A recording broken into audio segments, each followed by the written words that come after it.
नमस्कार दोस्तों, जय हिंद, वंदे मातरम। स्वागत है आपका अपने टीटी फैमिली शिक्षकों के परिवार जायसवाल कोचिंग सेंटर पर, पावर्ड बाय शिक्षा ही प्रकाश है। दोस्तों, बात करेंगे आज हम एमपी टेट वर्ग 3 2022 के प्रीवियस पेपर की पूरा ए टू जेड सॉल्व करेंगे। चाहे मैथ्स के क्वेश्चन हो, चाहे वीएस के क्वेश्चन हो, चाहे सीडीपी के हो, चाहे लैंग्वेज के क्वेश्चन हो, चाहे पर्यावरण की बात करें, सारे वो क्वेश्चन करेंगे जो आपको टफ लगे थे। और इस बार एग्जाम को फतेह करना है, एमपी टेट वर्ग 3 में सिलेक्शन पाना है, तो ये सारे प्रीवियस के क्वेश्चन इंपॉर्टेंट है। तो आइए जानते हैं। इसके पहले भी ऑलरेडी सभी जो है प्रीवियस के सॉल्व पेपर डेली वाइज कर रहे हैं 7 PM पे, जिसका आई बटन पे प्लेलिस्ट भी आप लोगों को मिल जाएगा और दे दिया गया है। और आज का जो सॉल्व पेपर करेंगे 9 मार्च दोस्तों, फर्स्ट शिफ्ट में जो पेपर हुआ था, जी हाँ 9 मार्च फर्स्ट शिफ्ट में जो पेपर एग्जाम में पूछा गया था उसको हम सॉल्व करने वाले हैं। तो चलिए सभी लोग तैयार हो जाइए। पहले हम लैंग्वेज के प्रश्न जो एग्जाम में पूछा गया था वही प्रश्न करेंगे। हिंदी में पेडागॉजी से प्रश्न पूछा गया था कि पाठ्यक्रम निर्माण में सर्वाधिक महत्व किसे दिया जाना चाहिए।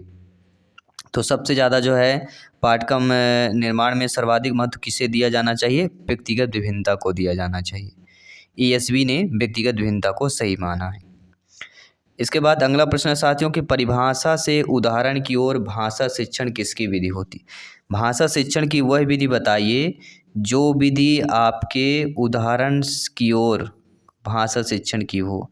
परिभाषा से उदाहरण की ओर, पहले परिभाषा इसके बाद उदाहरण, तो वह कहलाएगी निगमन। परिभाषा क्योंकि नियम बता दिया जाएगा पहले, बाद में उदाहरण होगा। और यही उदाहरण टू परिभाषा अगर होती तो फिर आपका आगमन होता, लेकिन यहाँ पे क्या है, आपका परिभाषा टू उदाहरण है, इसलिए आपका निगमन हो जाएगा, क्योंकि यहाँ परिभाषा यानी पहले नियम बताया जा रहा है। इसके बाद अगला प्रश्न है कि लिखना पढ़ने से पूर्व सीखना चाहिए, यह विचार किसका है? जो लिखना है वह पढ़ने से पूर्व सीखना चाहिए, यह विचार स्टेटमेंट किसका है?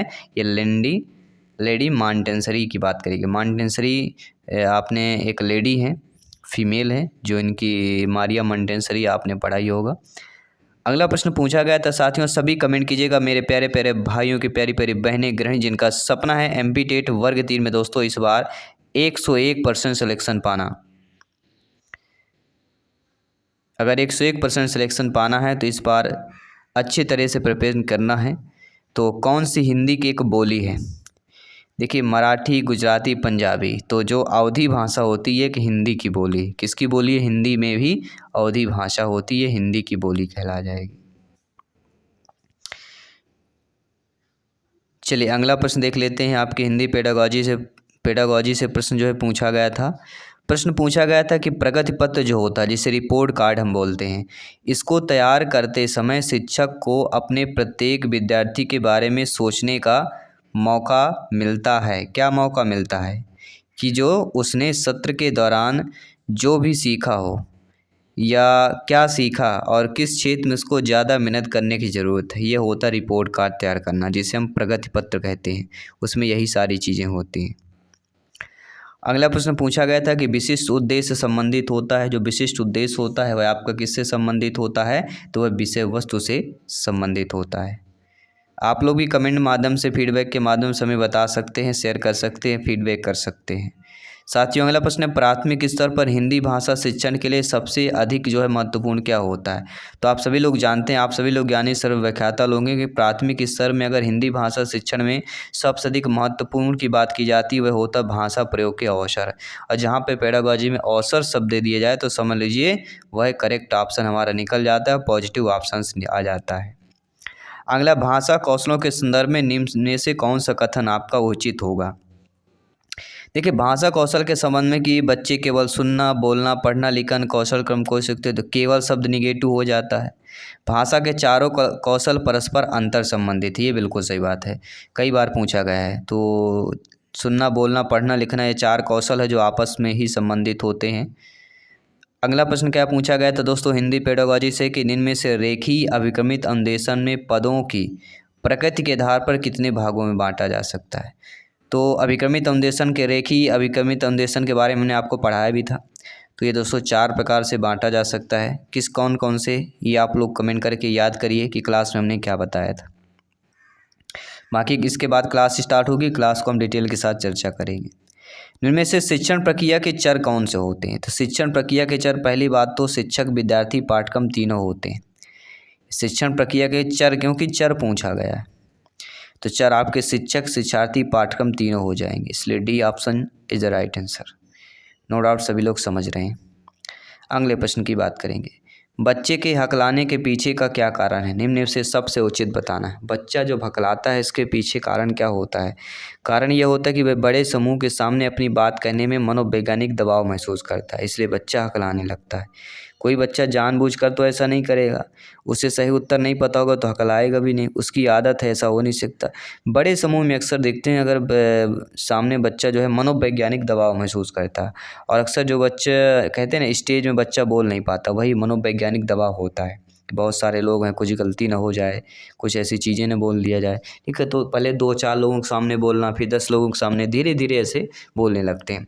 नेता लोग क्या करते हैं, ये तो करते हैं पहले लोकल लोग अपने गांव एरिया में पंचायत में बोलेंगे, फिर धीरे धीरे अपने क्षेत्रों में जाएंगे, शहरी क्षेत्रों में बोलेंगे, फिर वो भारत के एक विशेष सदन में बोलने लगते हैं, ठीक है। तो शुरुआत छोटे से ही होती है। कोई भी चीज़ हम क्वेश्चंस अगर कर रहे हैं, सॉल्व पेपर कर रहे हैं, तो इकट्ठा तो नहीं करेंगे, एक एक क्वेश्चन लेकर ही सॉल्व करेंगे तो सारे क्वेश्चन सॉल्व हो जाएंगे, ऐसी चीज़ें होती हैं। अगला, उच्च प्राथमिक स्तर पर पढ़ाई जाने वाली भाषा क्या होती है? अब उच्च प्राथमिक स्तर दिया गया है तो वह हो जाएगी मातृभाषा या क्षेत्रीय भाषा हो जाए, क्योंकि प्राथमिक शब्द जुड़ा है हुआ है तो आप अच्छे तरीके से समझ जाइएगा। निम्नलिखित में से दृश्य शब्द उपकरण, ये लगभग हर पेपर में पूछा गया है, दृश्य शब्द उपकरण से संबंधित पूछा गया है। तो रेडियो केवल श्रव्य हो जाएगा, टेलीविज़न, टेलीविज़न मतलब टीवी, तो टीवी दृश्य शब्द साधन दोनों का हो सकता है मेरे ख्याल से। ग्रामोफोन ये केवल श्रव्य में आ जाएगा। दूरदर्शन दिया गया है, तो दृश्य श्रव्य उपकरण यहाँ पे दूरदर्शन। अब दूरदर्शन में क्या होता है, केवल देख सकते हैं, तो यहाँ पे कहीं ना कहीं टेलीविज़न होना चाहिए। टीवी, टीवी देख भी सकते हैं, उनमें आवाज़ें भी आती हैं, सुन भी सकते हैं, ये चीज़ें आपको ध्यान देना। अगला प्रश्न, एक भाषा शिक्षक के रूप में आपका क्या दायित्व नहीं होगा? यानी आपके क्या क्या दायित्व होना चाहिए भाषा शिक्षक के रूप में? आपकी नियुक्ति जब होती है, जब आप लोग अध्यापक अध्यापिका बनेंगे और हिंदी के अध्यापक बन रहे हैं विशेष तौर पर, तो आपको बच्चों द्वारा की जाने वाली त्रुटियों के कारणों की पहचान करते समय उपयुक्त उपचार करेंगे, बच्चों को भाषा सीखने का समृद्ध वातावरण उपलब्ध कराएंगे, बच्चों को सीखने के तरीके के बारे में जानेंगे कि उसके अनुरूप प्रशिक्षण कार्य संपन्न कराएंगे, या छात्रों के विषय वस्तु को कॉपी में लिखवा कर कोई कोर्स पूरा करवाना। ये आप भाषा के शिक्षक के रूप में आपको नहीं करना है, ठीक है, क्योंकि आप भाषा के शिक्षक हैं, और भाषा के शिक्षक होकर कॉपी में लिखाकर केवल लिखाकर कोर्स पूरा करवाना ये गलत हो जाएगा। तो इन चीज़ों को समझते जाना है, फीडबैक करते जाना है। ये बात करते हैं अगले प्रश्न की। बच्चे अपने समाज सांस्कृतिक परिवेश में अर्थ ग्रहण करते हैं, यह विचार किसका है? तो ये वाइगोत्स्की का है। हमने अक्सर कहा जब भी समाज सांस्कृतिक शब्द जुड़ा हो तो वाइगोत्स्की से हो जाता है, ये आपको ध्यान देना। अगला आपका गद्यांश दिया गया है। जातियाँ इस देश में अनेक आई हैं, लड़ती झगड़ती भी रही हैं, फिर प्रेम पूर्वक भी बस गई हैं। तो ये आपका गद्यांश दिया गया है जो जातियों से संबंधित दिया गया है। अगला है कि उपयुक्त गद्यांश के अनुसार अहिंसा सत्य और आक्रोध मूलक धर्म का उक्त है, तो यह हो जाएगा आपका आत्मनिर्मित बंधन हो जाएगा, ये इस गद्यांश से लिया गया है। अगला प्रश्न साथियों इस गद्यांश से पूछा जा रहा है कि उपयुक्त गद्यांश के अनुसार देश में आने वाली विभिन्न जातियों ने क्या खोज निकाला है? तो एक समान धर्म जो है खोज निकाला है, कि सभी का एक समान धर्म हो, और वह होता है मानवता का धर्म। उपयुक्त गद्यांश के अनुसार किसने यह खोजा कि समस्त वर्णों और समस्त जातियों का एक समान आदर्श है? किसने खोजा था? तो जब गद्यांश को पढ़ेंगे तो ऋषियों ने खोजा था। क्या था? ऋषियों ने खोजा था।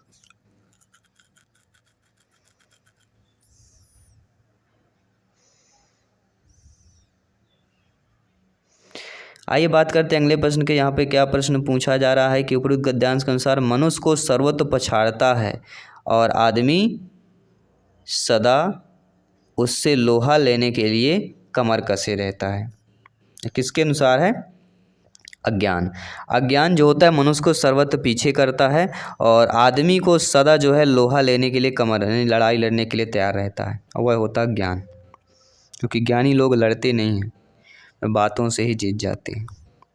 उपयुक्त गद्यांश के अनुसार देखिए ज्ञानी लोग जैसे आप देख सकते हैं कि महाभारत में श्री कृष्ण जी हो ज्ञानी हो, उन्होंने हथियार नहीं उठाया, कुछ नहीं किया, लेकिन ज्ञान के माध्यम से उन्होंने जीत लिया। तो ऐसी भी चीज़ें होती।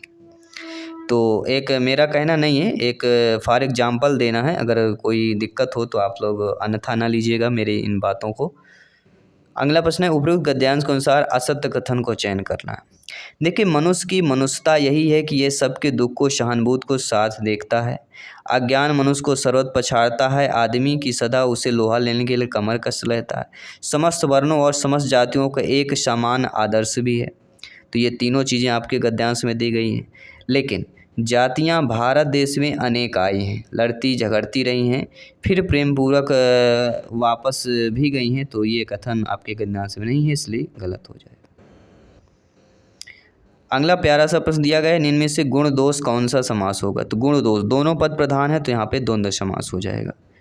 ठीक है, जहाँ पे दोनों पद प्रधान होंगे द्वंद्व समास होगा। तो समास पूछा गया है, लोकोक्ति अब पछताए होए क्या जब चिड़िया चुग गई खेत। ये लोकोक्ति है, नहीं समय गुजरने पर पछतावा करने से कोई लाभ नहीं। अभी समय है, आपको अभी समय है तैयारी करने का, अभी तैयारी कर लीजिए, क्योंकि एग्ज़ाम के बाद केवल पछतावा हाथ में रहता है, इसलिए मौका मत निकालिएगा। क्योंकि परिवार, ये समाज जो होता है दोस्तों, वो केवल फिर बाद में आपको ताने भर मानता है। तो ताने नहीं मरवाना है, चुपचाप मेहनत में लग जाइए, जुट जाइए, 3 से 4 महीना तैयारी कीजिए, सिलेक्शन ले आइए, अपने आप खुशी को महसूस करेंगे। जो ताने मारते हैं उनके मुंह पे ताला लगा दीजिए। अगला, इनमें से आश्चर्य का पर्यायवाची शब्द कौन सा होता है। तो आश्चर्य मतलब होता है विस्मय। इसके बाद पद्यांश दिया गया है, काव्यांश देख लेते हैं। व्योमंडल में जगती तल में सोती शांत सरोवर पर उस रामल कामनी दल में सौंदर्य गर्विता सरिता के अति विस्तृत वक्ष स्थल में धीर वीर गंभीरता शिखर पर हिमगिर अटल अचल में। इस प्रकार से आपका काव्यांश दिया गया है। और आइए जानते इस काव्यांश से प्रश्न कर क्या पूछा गया था। जब सब जगह कौन सा अव्यक्त शब्द गूंज रहा है। तो चुप चुप चुप गूंज रहा है। अब आप बोलेंगे कहाँ, यहाँ पे लिखा सिर्फ एक अव्यक्त शब्द चुप चुप चुप सब जगह गूंज रहा है। ये आपके काव्यांश में ही दिया गया है। तो काव्यांश से ही प्रश्न पूछा गया है। अगला, थके हुए जीवों को कौन सा एक प्याला पिलाता है। और वह है नदी। इसके बाद बहुत अच्छा प्यारा सा प्रश्न पूछा गया था दोस्तों कि अमल से कवि का तात्पर्य क्या है। तो अमल से कवि का तात्पर्य होता है स्वच्छ होने से। कहते हैं ना, किसी अच्छी चीज़ को अमल करना चाहिए, अमल का मतलब यही होता है। ठीक है, यहाँ पे दिया गया होगा।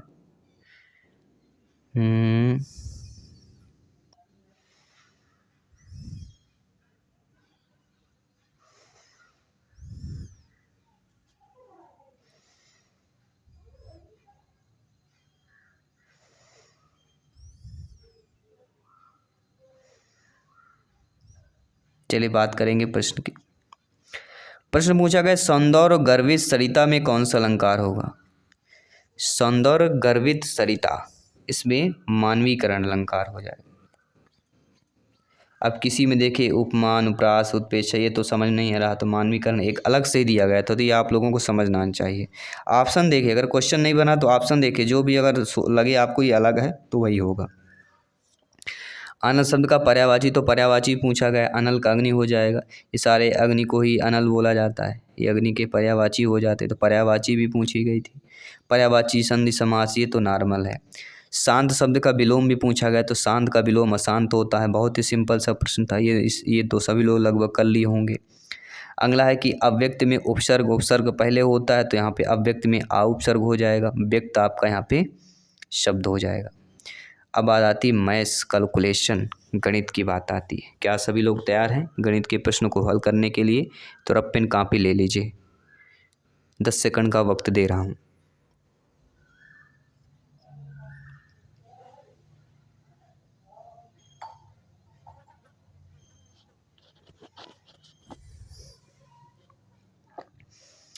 चलिए 10 सेकंड हो चुके हैं।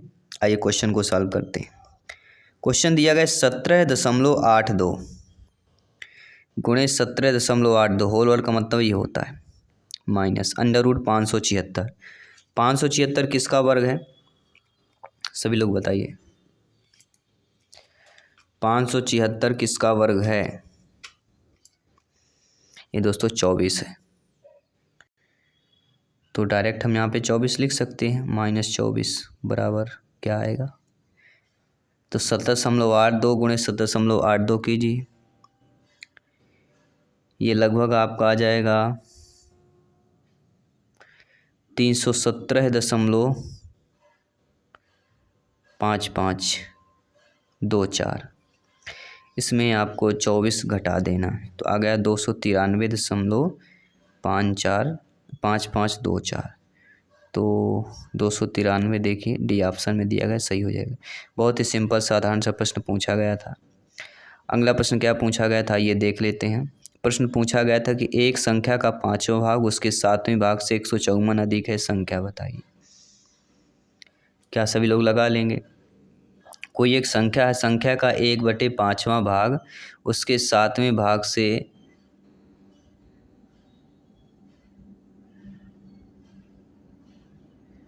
1/7 बराबर 154।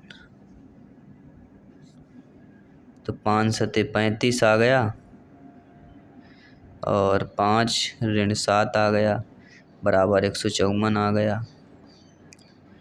तो 5 ऋण 7 -2 आ जाएगा, बटे 35 ऊपर चला जाएगा और ऋण 2 यहाँ पे आ जाएगा। 2 से काट दिए 154 को। 77 गुणे 35 कीजिए, 2695 आ जाएगा। कोई डाउट हो बेफिक्र आप लोग कमेंट कर सकते हैं, फीडबैक कर सकते हैं। संख्या 12 ऋण और 8 और 4 के वर्गों का योग बताइए। 12 का वर्ग निकाल लीजिए।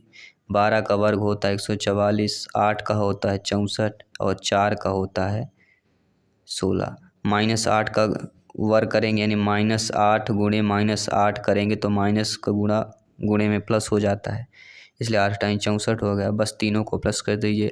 6 4 10 4 14, 2 6 2 8, 8 4 12, 224 किस में दिया गया है पहले आगे। अगला प्रश्न आप लोगों की स्क्रीन पर दिया गया है। प्रश्न पूछा गया था यदि A/B बराबर 2/3 दिया है तो ये हमें इसके अनुपात में मान निकालना है। A/B बराबर 2/3 दिया है, मतलब यहाँ पे A बराबर 2 हो जाएगा, B बराबर 3 हो जाएगा। ये मान आपको इसमें रख देना है। 5A³ मतलब 2 की घाते 3 ऋण 2A² मतलब 2 गुणे 2 का वर्ग गुणे B गुणे 3। अनुपात में बटे में भी कर सकते हैं या अनुपात में वैसे भी कर सकते हैं, हम बटे में कर लेंगे। 3 × AB², तो 2 3 गुणे 2 कर लीजिए इंटू B² यानी 3 त्रिकाई 9 हो जाएगा, -B³ यानी 3 त्रिकाई 9 3 27 लिख दीजिए। सॉल्व कर लीजिए बस, इसको सॉल्व कर लेंगे आपका 16:27 आ जाएगा। ठीक है, चलिए आइए बात कर लेते हैं अगले प्रश्न की। अगला प्रश्न आप पे पूछा गया था कि त्रिभुज DEF में सभी भुजाएं समान लंबाई के तो प्रत्येक कोण होगा।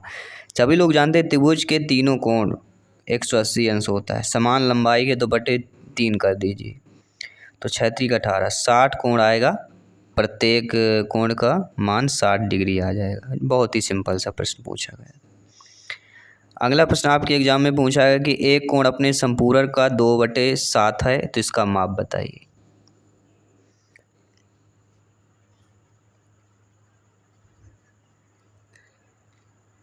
दो कोणों का योग 180 अंश हो गया, क्योंकि दो कोण यहाँ पे दिए जा रहे हैं। माना संपूरक कोण x मान लीजिए,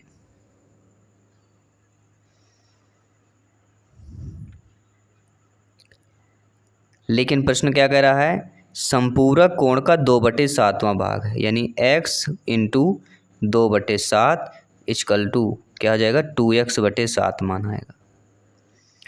दोनों का योग 180 कर दीजिए, यानी कि 2x/7 + x, क्योंकि दोनों कोणों का योग 180 अंश हो जाएगा। यहाँ से 7 LCM आएगा आपका, 7 × 7 7 2 2x प्लस 7x, 7 गुणे 180 हो जाएगा, 7 दो 9x हो जाएगा, यानी 9x बराबर क्या आ जाएगा 180 गुणे 7। तो x बराबर क्या हो जाएगा 180 गुणे 7/9, 9 दून 18, 20, 2 सत्ते 14, x बराबर आ गया 140। x की वैल्यू क्या आ गई 140 आ गई। और क्या कह रहा है ये 2/7 गुना है, तो 7 एकम 7 दूनी 14, 20, 20 दूनी 40, 40 डिग्री आ जाएगा। पहला ऑप्शन सही हो जाएगा। कोई अगर समझ में नहीं आता तो दोबारा को वीडियो को अच्छे से देखिए और फिर समझिए। इसके बाद आइए बात करेंगे अगले प्रश्न। अगला प्रश्न 2 लाइन का है। इसमें क्या कह रहा है 0.6x ऋण 1.9 बराबर 0.2x प्लस 0.5 हो, तो x का मान ज्ञात कीजिए। कुछ नहीं करना है, 0.6x है, 5x x का मान इसके साथ कर लीजिए, यानी 0.6x माइनस 0.2x बराबर कर लीजिए 0.5 धन 1.9। 0.6x में 0.2x करेंगे तो 0.4x आ जाएगा बराबर 2.4। लघुत्तम दशमलव ख़त्म करना है तो जो दोनों जगह एक संख्या बाद है तो 10 का गुणा करेंगे या बटे में 10 कर देंगे तो एक ही बात हो जाएगी। अगर 4x/10 करते हैं बराबर 24/10 करते हैं तो 10 कट जाएगा, तो x बार क्या आ जाएगा 24/4, यानी 4 छंग 24, x की वैल्यू क्या आ जाएगी 6 आ जाएगी। तो 6 किस में दिया गया है सी वाले ऑप्शन में दिया गया है, तो आप लोगों को सही हो जाएगा। बस मैथ्स ऐसे ही तो निकाला जाता है। अगला प्रश्न कि कौन सी संख्या जो होगी 2a + 10 बराबर 18 को संतुष्ट करेगी। सभी लोग बताइए, कुछ नहीं करना, 2 लाइन का आंसर। 2a धन 10 बराबर 18 दिया है, तो 2a बराबर हो जाएगा 18 माइनस 10 यानी 8। a बराबर क्या हो जाएगा 8/2 यानी कि 4। a की वैल्यू 4 आ जाएगी। बस यही तो निकालना था। ये समझना जरूरी कि हमें निकालना क्या है, ये चीज़ जानना जरूरी है। ठीक है। 15 को 2 भागों में इस प्रकार विभाजित किया गया है कि पहले भाग का दुगुना दूसरे भाग के 3 गुना के बराबर है। तो भागों का पता लगाइए। 15 को दो भागों में बांटा जाता है, तो मान लेते हैं x और y हैं 15 के 2 भाग। पहले भाग का दुगुना दूसरे भाग का 3 गुना के बराबर है, तो पहला भाग दुगुना दूसरा 3 गुना के बराबर है, यानी कि 2x धन 3x बराबर किसके है 15 के, तो 5x बराबर 15 के, तो x बराबर 15/5 यानी 3। x की वैल्यू आ गई 3।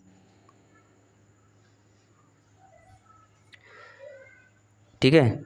अब कह रहा है 2x 3x कह रहा है, तो 3x मतलब 3 त्रिकाई 9, 2x मतलब 2 ताई 6, 9 अनुपाते 6, 9 और 6 आएगा पहले ऑप्शन में जो दिया गया है, तो 9 और 6 ये 2 हो जाएंगे। ठीक है।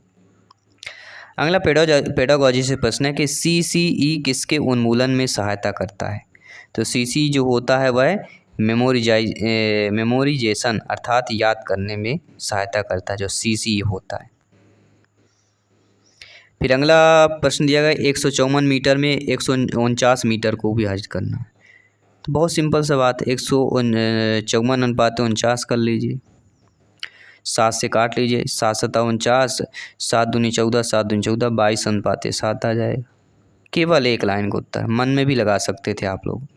अगला 5 किलोग्राम 550 ग्राम से 1200 ग्राम में कर दो, किलो को ग्राम में कन्वर्ट कर लीजिए। 5 किलोग्राम मतलब 5000, तो 5550 अनुपाते 1200, ये ग्राम में दोनों हो गए, 0 से 0 कट गया, 555 और 120 बचा।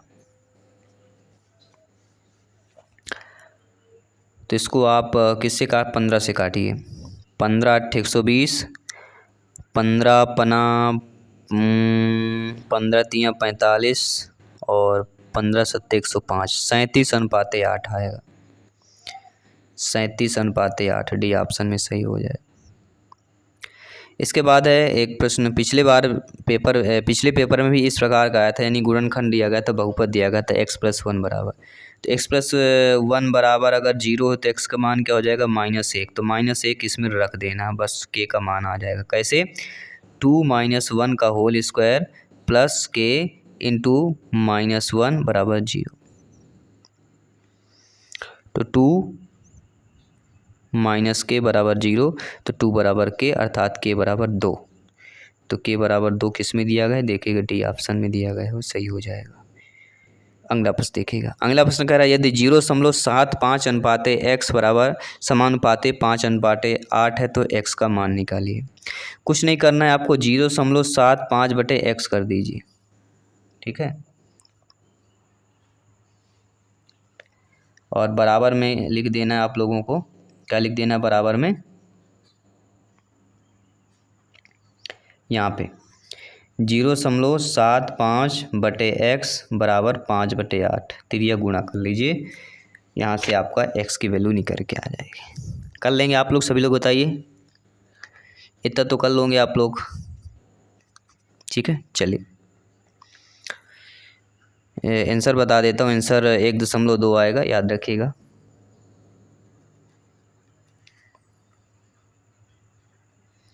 चलिए सॉल्व कर लेते हैं, शायद दिक्कत हो जाए आप लोगों को, सॉल्व कर देते हैं। चलिए, नो डाउट, डाउट बिल्कुल रखना नहीं है किसी के ऊपर, डाउट बिल्कुल न रखें। 0.75 हमने जो लिखा था बटे x बराबर 5/8। 8 को 0.75 से गुणा करेंगे 6 आ जाएगा, 6 बराबर 5x, तो x बराबर जाएगा 6/5। इसको हम 1.2 लिख सकते हैं, क्योंकि 5 एकम एक बार जाएगा, दशमलव आएगा, 0 आएगा, फिर 5 को 5 दूनी 10 हो जाएगा, 1.2। तो 1.2 बी ऑप्शन में दिया गया है, ठीक है। 2 लाइन का था इसलिए हमने सॉल्व भी करा दिया, कहा कि दिक्कत न हो आप लोगों को। अगला क्रिया प्रसूत अनुकूलन शिक्षण मॉडल जो है किसके द्वारा दिया गया? तो जब भी दोस्तों क्रिया प्रसूत अनुकूलन शिक्षण मॉडल की बात की जाती है तो BF स्किनर का नाम आता है, ये सभी लोग जानते हैं। इसके बाद अगला प्रश्न है कि एडगर डेल के अनुभव का शंकु सापेक्ष प्रभावशीलता दर्शाता है। क्या दर्शाता है? शिक्षण सहायक सामग्री, टीचिंग एड्स दर्शाता है। फिर अगला, दिए गए समीकरण में क्या करना है? 2 संख्याओं को आपस में बदलना है जिसका मान -27 है, यानी माइनस संख्या बड़ी होनी चाहिए। तो यहाँ क्या करिए, किसको चेंज करना है? 18 और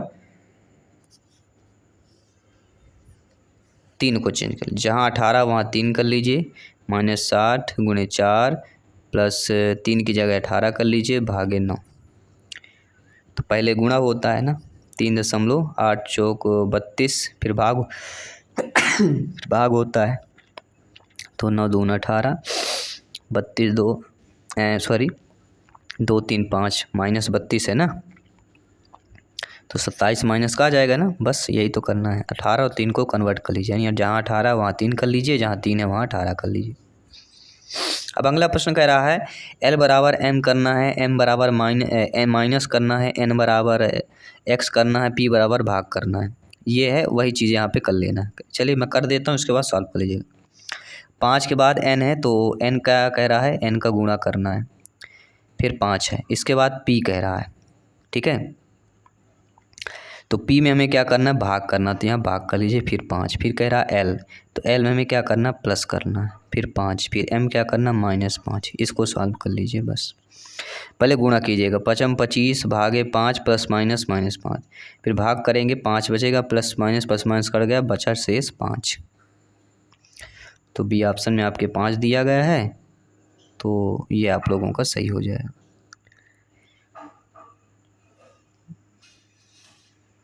अब यहाँ पे देखिएगा, कह रहा है 1 बराबर 3 है, 2 बराबर 5 है, 3 बराबर 7 है, 4 बराबर 9 है, तो 7 बराबर क्या होगा? अब देखिए बीसम, 1 बराबर 3, 2 बराबर 5, 3 बराबर 7, 4 बराबर 9, तो 5 बराबर हो जाएगा 11, 6 बराबर हो जाएगा 13 और 7 बराबर हो जाएगा 15। 15 पहला ऑप्शन सही हो जाएगा। विषम संख्याएँ दी गई, बस कुछ ज़्यादा नहीं पूछा गया। अगर दिए गए इंटरचेंज आपस में बदलना है, प्लस और भाग को आपस में बदल दीजिए, और संख्या 3 और 4 है तो प्लस और भाग को आपस में बदल देंगे तो आपका 9 आएगा। किससे बदलना है? ये संख्याएं दी गई, 12 + 2 × 3 भागे 4 -18 को बदल दीजिए, ठीक है। इतना तो कर लेंगे क्योंकि ऑलरेडी हम बहुत सारे क्वेश्चन इस प्रकार के कर रहे हैं, ठीक है। तो हर क्वेश्चन को थोड़ा वही चीज़ें हैं, वही लेवल है, तो आप लोग खुद थोड़ा करेंगे तो ज़्यादा अच्छा होगा सभी के लिए।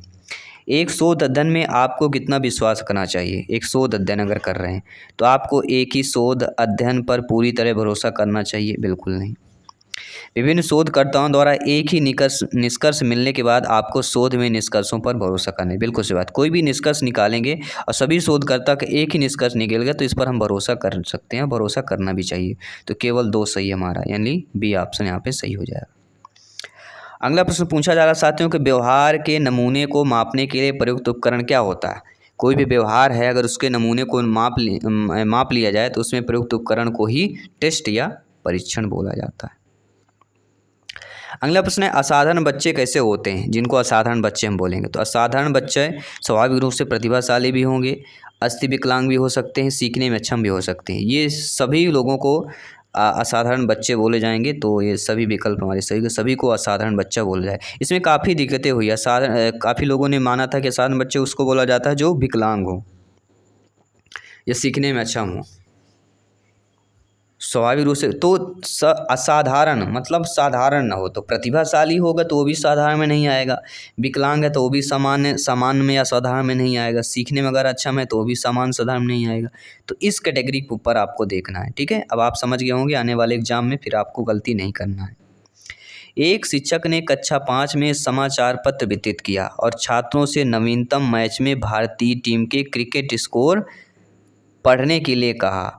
फिर उसने प्राप्तांकों का दंड आलेख बनाने को कहा। तो शिक्षक क्या कोशिश कर रहे हैं? तो शिक्षक जो है कोशिश कर रहे हैं गणितीय अवधारणा वास्तविक जीवन के बीच संबंध बनाने में छात्रों की मदद कर रहे हैं। अगले प्रश्न साथियों पूछा गया था कि नीचे दी गई सूची में कौन सी परियोजनाएं हाई स्कूल गणित के लिए उपयुक्त है। तो हाई स्कूल गणित के लिए स्कूल बैंक का निष्पादन, स्कूल में स्टेशनरी स्टोर चलाना, स्कूल का बगीचा बिछाना, तो ये सारे जो है परियोजनाएं हाई स्कूल गणित के हो जाएंगे। तो दिए गए सभी विकल्प वाला ऑप्शन सही हो जाएगा। अगला प्रश्न है कि एक पाठ योजना संभावनाओं को विकसित करती है। तो कोई भी पाठ योजना होगी उसकी क्या संभावनाएं विकसित करती हैं? समायोजन, एडजस्टमेंट बहुत ज़रूरी है। और अंतिम है, और आयु वाला प्रश्न हो पूछा ना जाए ऐसा हो ही नहीं सकता है। एक पिता की आयु उसके 5 बच्चों की आयु के योग के बराबर है।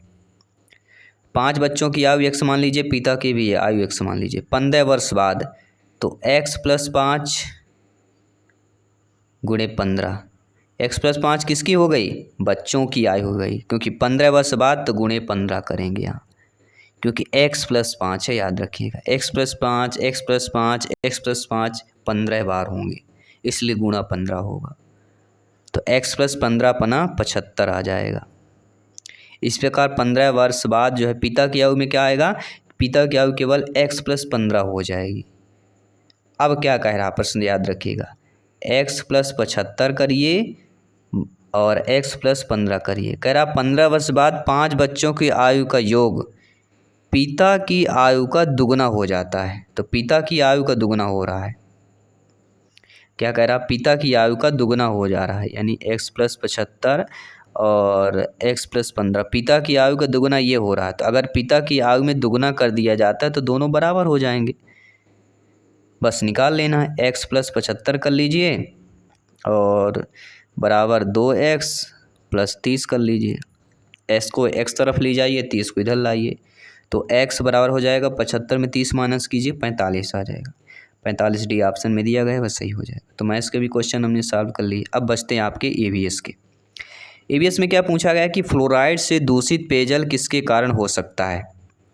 तो फ्लोराइड ध्यान रखिएगा, ईवीएस के टफ क्वेश्चन जो पूछे गए थे ये वही टफ क्वेश्चन हैं जो हम पेपर एनालिसिस कर रहे थे, तो वहाँ पे आप लोगों को लग रहा था, जो बच्चे बता रहे थे कि बहुत टफ पूछा जा रहा है। तो फ्लोराइड से दूषित पेयजल किसके कारण होता है? तो दोस्तों फ्लोरोसिस की बात होती है, नोट करते जाइएगा। टेलीग्राम से जुड़िए, साथ ही साथ इंस्टाग्राम फेसबुक पेज से जुड़िए, सारे अपडेट पाइए, सारे मैसेज कीजिए, कनेक्ट रहिए। अपने क्वेश्चन, अपने मन के क्वेश्चन को पूछे, सारे जवाब मिलेंगे, सारे रिप्लाई मिलेंगे। 1998 के पोखरण परमाणु परीक्षण में कौन सा बम था? और वह था हाइड्रोजन बम। अगला प्रश्न पूछा गया कि ईवीएस के संबंध में निम्नलिखित में से कौन सा सत्य नहीं है। देखिए ईवीएस की प्रगति एकीकृत है, बिल्कुल सही बात है। ईवीएस बाल केंद्रित शिक्षा पर आधारित होती है, ये भी सही बात है। ईवीएस शिक्षार्थियों को उनके पर्यावरण का पता लगाने के लिए अवसर प्रदान होता है, तो ये भी सही बात है। लेकिन ईवीएस विवरण परिभाषाओं पर जोर देता है, यह गलत है। क्योंकि ईवीएस परिभाषक बोल रहे हैं, ईवीएस समझने की, देखने की, जाकर खुद चीज़ें समझने की वो ज़्यादा ज़रूरी होता है। अगला, सुनीता अपने विद्यार्थियों को कार्य से संबंधित लैंगिक विषमता और रूढ़वादी छवियों के प्रति संवेदनशील करना चाहती है। तो सुनीता निम्नलिखित में से अपनी कक्षा में क्या करना चाहती है? भाई सुनीता क्या कर रही है? अपनी बालक बालिका विद्यार्थी को कार्य संबंधित लैंगिक विषमता और रूढ़वादी छविता के प्रति संवेदनशील कर रही है। तो ऐसा करना क्या होगा? ऐसा करना इसलिए होगा क्योंकि एक छात्र की माँ को कक्षा में आमंत्रित करें जो ऑटो चालक हो। इससे बेस्ट एग्जाम्पल हो नहीं सकता, क्योंकि एक माँ है वो भी ऑटो चालक। अगला, पक्षी, चूहे और शेर का आश्रय क्रमवार बताना है। तो पक्षी का कहाँ पे रहता है? पक्षी पहले रहता है घोंसले में, और चूहा रहता बिल में, शेर रहता मांद में। बिल्कुल करेक्ट, डी ऑप्शन। तो आवाज़ से भी प्रश्न आ गया आपके। अगला प्रश्न देखिए, मंदिर के ऊपर शिखर हाथों से उठाने के लिए बहुत भारी हुआ करता था। मंदिर के ऊपर जो शिखर है वह अगर हाथों से उठाया जाए तो बहुत भारी हुआ करता था, इसलिए मंदिर के शीर्ष पर निर्मित बोल्डर को रोलर्स पर बनाए जाते थे। किस प्रकार के? ढलान रूप बनाए जाते। जो बोल्डर को रोलर्स पर रखा जाता तो उसके ऊपर क्या घुमाया जाता था? ढलान। अगला प्रश्न देखिए, अगला, पश्चिमी हिमालय में दिखाई देने वाली अपरिवर्तन नहरें कहलाती हैं जो परिवर्तित नहीं होती हैं। पश्चिमी हिमालय में उसको गुल या कुल्सी बोला जाता है, कुल्स। अगला प्रश्न पूछा गया था कि मुक्त क्लोरीन की उपस्थिति डीपीडी, डाईथायराइड पी फेनिलेडियम किस रंग का उत्पादन करता है? तो यह गुलाबी रंग का उत्पादन करता है। गुलाबी अर्थात पिंक की बात करें। पिंक सिटी, गुलाबी सिटी कौन है? सभी लोग बताइए, ईवीएस का चैप्टर है। नीम का वैज्ञानिक नाम बताना है। मैंगी फेरी इंडिका, ये आम का वैज्ञानिक नाम है। नीम का वैज्ञानिक नाम क्या है? आज़ादी राछा इंडिका। आज़ादी राछा इंडिका ये नीम का वैज्ञानिक नाम है, याद रखिएगा। अगला प्रश्न पूछा गया तो सर्वाधिक स्थित परितंत्र कौन होता है? महासागर सर्वाधिक स्थित परितंत्र हो जाएगा। कोशिका में भोजन या ग्लूकोज का ऑक्सीकरण क्या होता है? ना क्रोमोसोम्स ना कोशिका द्रव्य, तो क्या होगा? कोशिका में भोजन या ग्लूकोज का ऑक्सीकरण माइटोकॉन्ड्रिया में होता है, याद रखिएगा। फीडबैक कर लीजिएगा, नोट कर लीजिएगा, प्रिपरेशन को मजबूत कर लीजिएगा। अगला, चंद्रयान फर्स्ट के मुख्य वैज्ञानिक कौन थे? और वह थे दोस्तों हिमांशु गुप्ता, नहीं, जितेंद्र नाथ गोस्वामी। चंद्रयान फर्स्ट के मुख्य वैज्ञानिक कौन थे? उसमें जितेंद्र नाथ गोस्वामी जी थे। जो आप बोल रहे थे ना कि ईवीएस में सोलर से ज़्यादा पूछा गया है, साइंस की भाषा की बात करें इसमें ज़्यादा पूछा गया है, तो वही चीज़ें। अगला है, गैनीमीड किसकी या किसका चंद्रमा है? तो गैनीमीड बृहस्पति का चंद्रमा है। बहुत कितने लेवल का देखिए पूछा गया था, कोई बोल भी नहीं सकता क्योंकि ये चैप्टर में है आपके ब्रह्मांड। अगला है, यह ग्रह पीले तारे की तरह दिखाई देता है, इसके चारों ओर 7 वलय पाए जाते हैं। इस ग्रह को क्या कहते हैं? 7 वलय किस में पाया जाता है? शनि। शनि में 7 वलय पाए जाते हैं। इशारा काफ़ी था, 7 वलय। अगला, डॉक्टर शांति स्वरूप भटनागर किसके प्रथम निदेशक थे? तो ये दोस्तों बार्क के प्रथम निदेशक। जी हाँ, डॉक्टर शांति स्वरूप भटनागर जो है बार्क के प्रथम निदेशक थे, BARC। अगला प्रश्न पूछा गया था कि राष्ट्रीय जैविक खेती केंद्र कब से प्रभाव में आया?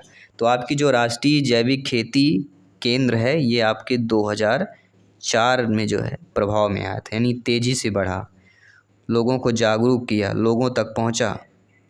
अगला प्रश्न, निम्नलिखित में से कौन सा आसन जो है युवाओं के लिए विशेष रूप से अनुशंसित होता है? वो नटराज आसन। नटराज आसन जो होता है, ये नटराज आसन जो होता है विशेष रूप से अनुशंसित होता है। अगला, क्रिकेट बाइबल का नाम क्या है? तो what is name of the cricket Bible? इसका नाम है दोस्तों विजडन क्रिकेटर्स अल्मनैक की बात करें। अगला प्रश्न है, इंदौर के पारसी क्रिकेट क्लब की स्थापना किस वर्ष हुई थी? तो ये दोस्तों इंदौर के पास जो है पारसी क्रिकेट क्लब है, इसकी स्थापना 1890 में की गई थी। याद रखिएगा, नोट कर लीजिएगा। अगला प्रश्न है, फीफा विश्व कप की स्थापना किस वर्ष में की गई थी? फीफा विश्व कप की स्थापना 1930 में की गई थी। अगला प्रश्न है, अधिगम हेतु भ्रमण के माध्यम से निम्नलिखित में से कौन सा कौशल विकसित किया जा सकता है? तो तथ्य एकत्र करना और विश्लेषण करना, इसे एकत्रित किया जा सकता है। अगला, शिक्षण अधिगम पाठ की योजना बनाने के लिए निम्नलिखित में से कौन सा मुख्य संदर्भ केंद्र होता है? सभी लोग बताइए। तो शिक्षण अधिगम को अगर पाठ की योजना बनाना है, उसके लिए जो मुख्य संदर्भ केंद्र होगा वह होता है पाठचर्या और या पाठ्य पुस्तक होता है। इसके बाद अगला प्रश्न इंटरेस्टेड क्वेश्चन पूछा गया था कि समूह चर्चा खाली स्थान लगता है तथा खाली स्थान स्तर के ध्यान तथा लगन की आवश्यकता होती है। देखिए, समूह चर्चा करेंगे तो ज़्यादा समय लगेगा तथा ऊंचे स्तर के ध्यान तथा लगन की आवश्यकता होती है समूह चर्चा में, तो पहला ऑप्शन सही हो जाएगा। अगला प्रश्न, निम्नलिखित में से कौन जो है वनोन्मूलन का परिणाम नहीं है? देखिए, तापमान में वृद्धि वनोन्मूलन का परिणाम है, प्रदूषण स्तर में वृद्धि वनोन्मूलन का परिणाम है, तापमान में कमी ये नहीं है, और बाकी भूजल स्तर में कमी ये भी आपके वनोन्मूलन परिणाम है सारे। अगला प्रश्न देख लेते हैं। अगला प्रश्न बहुत ही प्यारा सा प्रश्न पूछा गया था कि निम्नलिखित में से किस तलछटी चट्टान की प्राकृतिक उपस्थिति के कारण मिट्टी की प्रकृति अक्सर क्षारीय होती है? जी हाँ, मिट्टी में जो है तलछटी चट्टान की प्राकृतिक उपस्थिति के कारण मिट्टी की प्रकृति अक्सर क्षारीय होती है। किसके कारण होती है? उसमें जो आपका सिल्ट स्टोन होता है या चूना पत्थर, नहीं चूना पत्थर is the right, limestone होगा, चूना पत्थर लिम स्टोन के कारण ही मिट्टी प्रकृति जो है अक्सर क्षारीय होती है तलछटी चट्टान की। अगला प्रश्न है कि विवर्तनिक प्लेटों, जिसे हम टेक्टोनिक प्लेट्स बोला जाता है, ये पृथ्वी की किन सतहों पर पाए जाने वाले टुकड़े होते हैं? विवर्तनिक प्लेट ये भूपर्पटी और ऊपरी भूप्रावार, जिसे हम क्रस्ट और अपर मेंटल कहते हैं, यहाँ पर पृथ्वी की इन सतहों पर पाए जाने वाले विवर्तनिक प्लेट्स होते हैं। अगला प्रश्न पूछा गया कि कक्षा में ICT का उपयोग करके निम्नलिखित में से कौन सा लाभ लिया जा सकता है? तो ICT का उपयोग करके किताबों की जैसी जानकारी के पारंपरिक शोध द्वारा छोड़ी गई कमी को पूरा कर किया जा सकता है, और ये शारीरिक और मानसिक रूप से अशक्त छात्रों सहित सभी प्रकार के छात्रों के लिए सीखने के अवसर पैदा कर सकता है।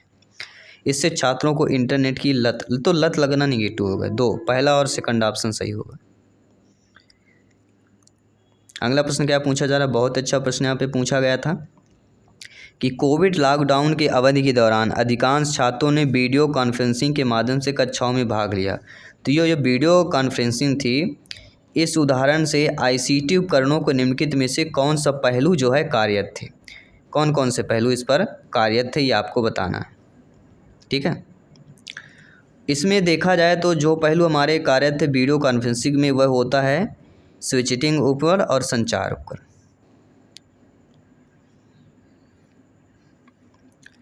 अगला प्रश्न पूछा गया था साथियों कि निम्नलिखित में से किसे छात्र पोर्टफोलियो में रखा जा सकता है? किन छात्रों को जो है पोर्टफोलियो में रख सकते हैं?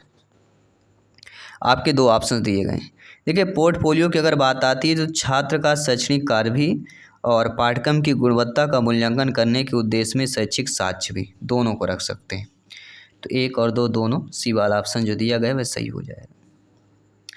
अगला प्रश्न पूछा गया था कि सतत और व्यापक मूल्यांकन को निम्नलिखित में से किस प्रकार की प्रक्रिया के रूप में मानता है? तो सतत और व्यापक मूल्यांकन में मूल्यांकन को निम्नलिखित में से किस प्रकार की प्रक्रिया के रूप में मानता है? विकासात्मक प्रक्रिया के रूप में मानता है। ये थे दोस्तों EVS के प्रश्न। अब करेंगे मेन इंपॉर्टेंट CDP बाल विकास, चाइल्ड डेवलपमेंट एंड पेडागोजी के बाल विकास एवं शिक्षा शास्त्र के 30 प्रश्न करने जा रहे हैं सभी लोग। आइए दोस्तों बात करेंगे CDP प्रश्नों की बात कर लेते हैं। CDP के क्या प्रश्न पूछे गए थे बाल विकास के, जो काफ़ी टफ थे। आइए जानते हैं इस प्रकार से प्रश्न जो आपके एग्जाम में पूछे गए थे। और ध्यानपूर्वक समझना है सभी लोगों को कि बालकों की अपेक्षा जो है बालिकाओं का शब्द भंडार लगभग सभी आयु तथा अवस्थाओं में क्या रहता है, अधिक रहता है। जी हाँ, बालकों की अपेक्षा अगर बालिकाओं में देखा जाए तो शब्द भंडार जो है लगभग सभी आयु तथा अवस्था में ज़्यादा रहता है।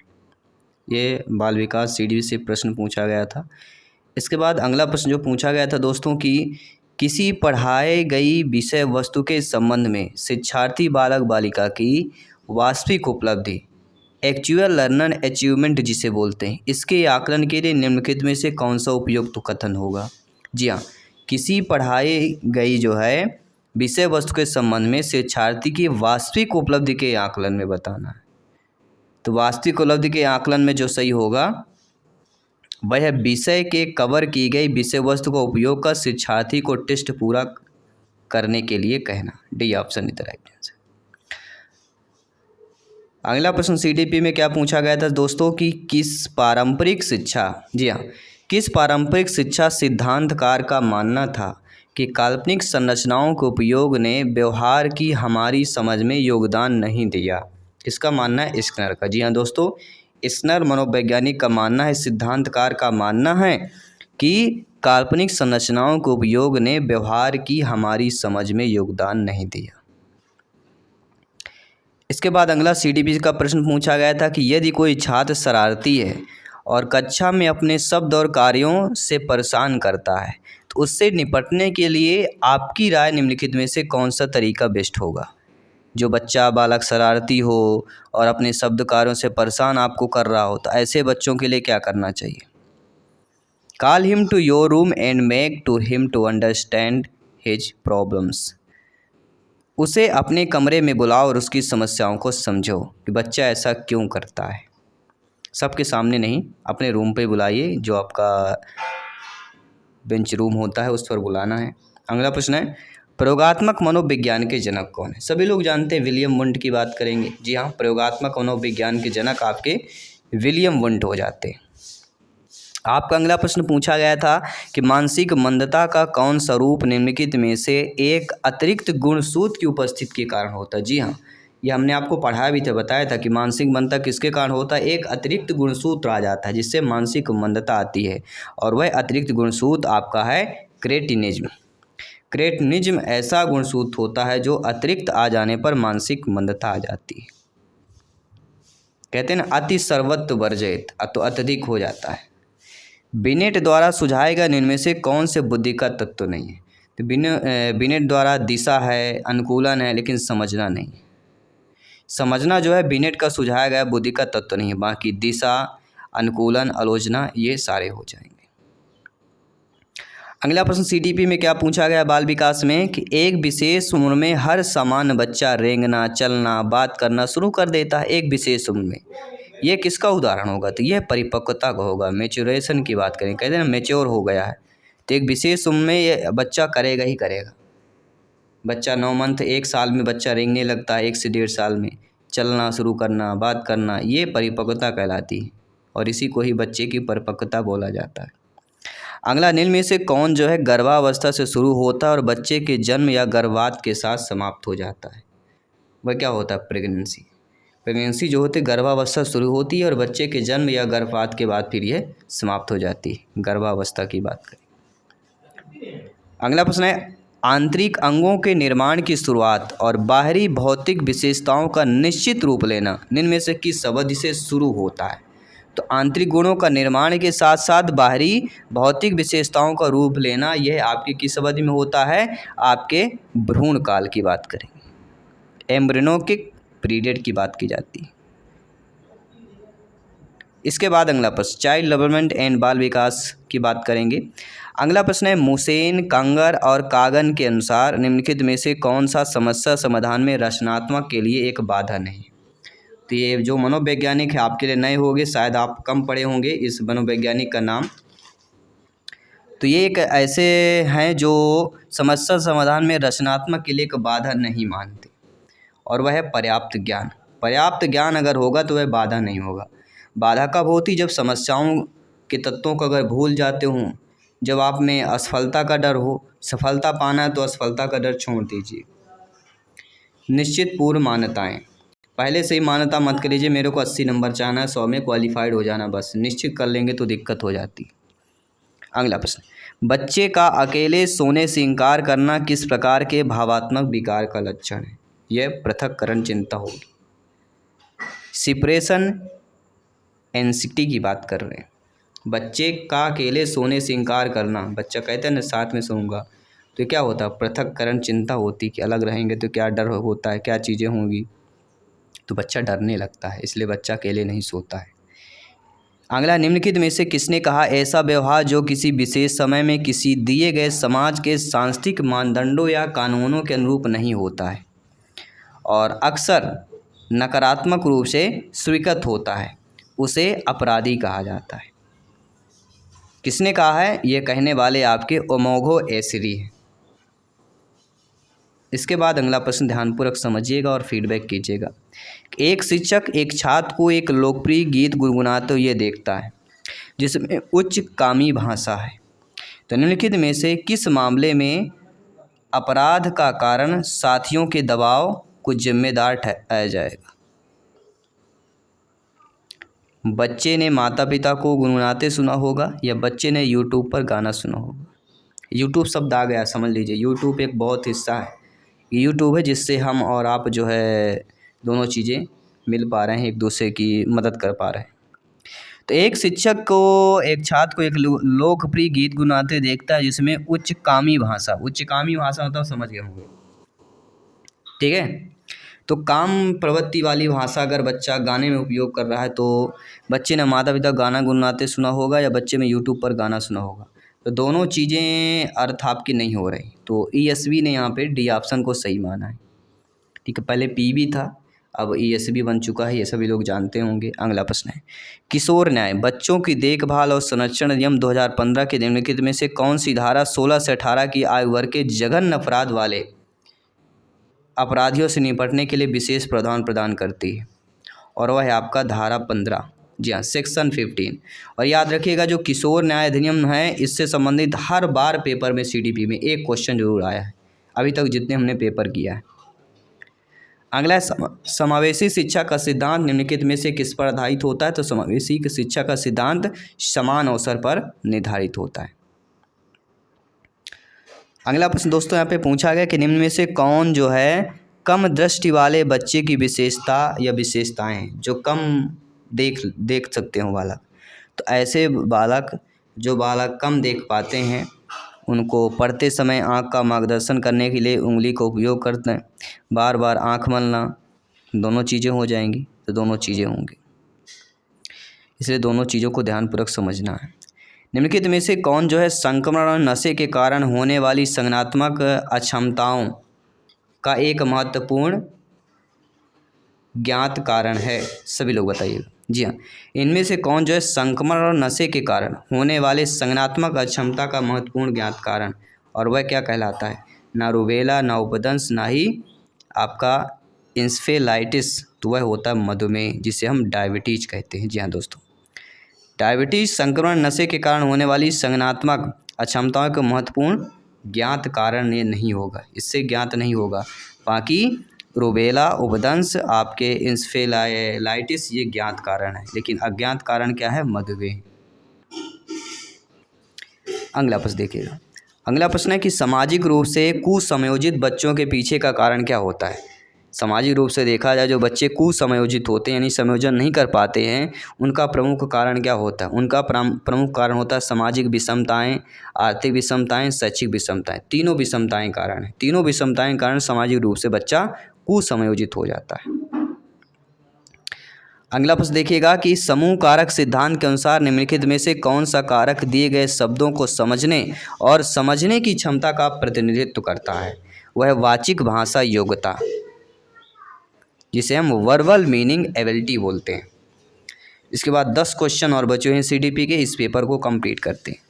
दोस्तों, निम्नलिखित में से किसका यह विश्वास था कि स्कूली जीवन गृहस्थ जीवन और अनुभव के विकसित होना चाहिए? किसका यह विश्वास है कि स्कूली जीवन जो है गृहस्थ जीवन और अनुभव से विकसित होना चाहिए? किसका विश्वास है? John Dewey. जी हाँ, प्रोफेसर जॉन डेवी का विश्वास है कि स्कूली जीवन गृहस्थ जीवन अनुभव से विकसित होना चाहिए। अगला प्रश्न है साथियों कि खालिस्तान शिक्षा शास्त्र शिक्षार्थियों को लोकतांत्रिक वातावरण में शिक्षण अधिगम प्रक्रिया में भाग लेने के समान अवसर प्रदान करता है। कौन करता है? समान अधिकारवादी शिक्षा शास्त्र। जो समान अधिकारवादी शिक्षा शास्त्र है, यह शिक्षार्थियों को लोकतांत्रिक वातावरण में शिक्षा अधिगम प्रक्रिया में भाग लेने के लिए समान अवसर प्रदान करता है। समान अवसर मतलब समान अधिकारवादी। तो प्रश्न पर ही उत्तर आपका था, केवल समझना जरूरी था। जिसने समझ लिया होगा उसने उत्तर दे दिया होगा। अगला प्रश्न समझिएगा। अगला कि छठी कक्षा की छात्रा, जी हाँ 6th क्लास की बच्ची जो है राशि नई सामाजिक और शैक्षणिक मांगों का सामना करने की कोशिश कर रही है। एरिक्सन ने सामाजिक विकास के क्रम के अनुसार किस बुनियादी संघर्ष से गुजर रही है? क्या कर रही है बच्ची? सामाजिक और शैक्षिक मांगों का सामना करने की कोशिश कर रही है। तो एरिक्सन के अनुसार सामाजिक विकास के क्रम में वह किस पर है? वह उद्योग बनामहीनता, इंडस्ट्री वेसेज इनफ्रीक्रेटी। आइए बात करेंगे नेक्स्ट क्वेश्चन की। नेक्स्ट क्वेश्चन, स्कूल जाते समय नैना एक नेत्रहीन व्यक्ति को देखती है जो एक सड़क पार करने की कोशिश कर रहा है।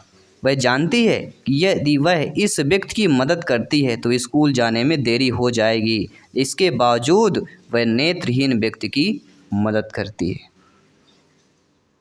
तो इस पर क्या हो जाएगा? नैतिक विकास हो जाएगा। मोरल डेवलपमेंट की बात करेंगे। आइए बात करेंगे नेक्स्ट क्वेश्चन की। अगला प्रश्न है साथियों, स्पीयरमैन द्वारा जी फैक्टर बुद्धिमत्ता के निर्माण की आलोचना किसके लिए की गई थी? जी फैक्टर,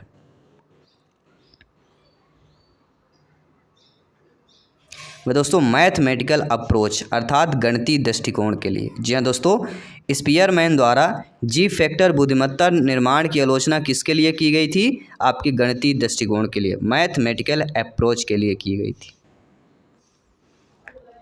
अगला प्रश्न पूछा गया कि निम्नलिखित में से कौन सा कारक सामाजिकरण की प्रक्रिया को प्रभावित नहीं करता है? देखिए, सामाजिक संपर्क अंतरक्रिया यह सामाजिक प्रक्रिया को प्रभावित करेगा।